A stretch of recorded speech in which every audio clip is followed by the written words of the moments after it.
Every year, more than 600,000 migrants from conflict-torn countries like Eritrea and Syria make the trek all the way across the Mediterranean Sea to immigrate to Europe. This problem disproportionately affects countries like Spain, Greece, and Italy. But many are asking, should other EU member states take on migrants by quota? Such a quota system would delegate these migrants to different EU states based on what their economy and population can take.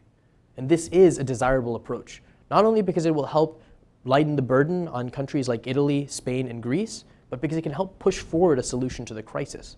Right now, that crisis is emboldened by something called the Dublin Agreement, which is also named after a country that isn't immediately affected by migrants from the Mediterranean Sea.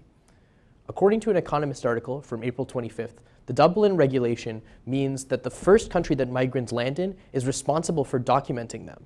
However, the Italian government cannot withstand the huge influx of refugees, and many of them are known for moving northwards without even being fingerprinted or documented by the governments in the landing countries. The reason that they can move northwards so easily is brought up in a report on May 27th by the Center for European Policy Studies. It's called the Schengen area, a borderless region within most EU member states that allows businessmen, tourists, and others to travel through without bureaucratic visa checks. According to the report, 67% of Europe views this as one of the most precious promises of being part of the European Union.